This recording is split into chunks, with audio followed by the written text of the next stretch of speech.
Daily வந்து உங்க வீட்டு வாசல தட்டி நிப்போம் நாங்க. எல்லாத்துக்கும் நீங்க பதில் சொல்லி தான் ஆகணும். எங்கேயும் ஓட முடியாது. ஜே நியூஸ்ன்ற ஒரு மீடியாவில் ஒரு தகவலை போட்டுருக்காங்க. இது வரைக்கும் 127 பாலியல் வன்கொடுமைகள் நடந்திருக்கு தமிழ்நாட்டுல. ஒரே ஒரு மாசம் மட்டும். ஒரே மாசம், இந்த ஒரு வருஷத்துல கிடையாது, ஒரே ஒரு மாசத்துல 122 கொலைகள் தமிழ்நாடு முழுவதும் நடந்திருக்கு. திரு ரஜினி அவர்களும் திரு சத்யராஜ் அவர்களும் திரு ஓவியா அவர்களும் இதற்கு பதில் சொல்லியே ஆக வேண்டும். இதற்கு வந்து ட்வீட் போட்டே ஆக வேண்டும். ஆளும் கட்சியை நாங்கள் கண்டிக்கிறோம் அப்படின்னு நீங்க ஸ்டாலினை நாங்கள் கண்டிக்கிறோம் நீங்க பேசியே ஆகணும். இது நார்மலா நடக்கிறதோட 100 மடங்கு அதிகமா இருக்குது. இதுக்கு நீங்க பதில் சொல்லியே ஆகணும். கூட்ட நெரிசல் இருந்தது 41 பேர்கள். இங்க கொலையும் பாலியல் வன்கொடுமையும் சேர்த்தாலே 122 127 எங்கேயோ போகுது.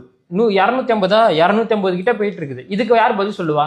இல்ல, இதெல்லாம் உயிர் கிடையாது உங்களுக்கு. அதாவது இவங்களுக்கு எந்த உயிரை பயன்படுத்தணுமோ அந்த உயிரை பயன்படுத்திப்பாங்க. தமிழ்நாடு காவல்துறை திருவண்ணாமலையில் நடந்திருக்கு இந்த நிகழ்ச்சி. கூட்டிட்டு போயிட்டு ஒரு ஆள் இல்லாத ஒரு புதர் பகுதியில வச்சு அந்த பெண்ணை பாலியல் வன்கொடுமை பண்ணிட்டு இன்னொரு காவல் அதிகாரியும் போன் பண்ணி வர வச்சு அவனும் பாலியல் வன்கொடுமை செய்யறான். ஓகேங்களா? இது திருவண்ணாமலையில் நடக்குது.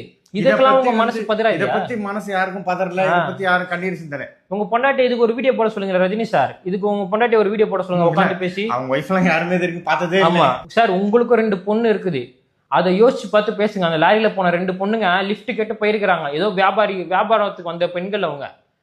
என்ன கொடுமை நடந்துருக்கு காவல்துறையினால? என்ன கொடுமை நடந்துகிட்டு இருக்கு? காவல்துறை தான் பாதுகாப்பு கொடுக்கணுமே. அவங்களே இந்த மாதிரி பண்ணாங்கன்னா அப்புறம் எப்படி? இப்ப இந்த 22 கொலைகளுக்கும் 27 பாலியல் வன்கொடுமைக்கும் காவல்துறை தான் பொறுப்பு.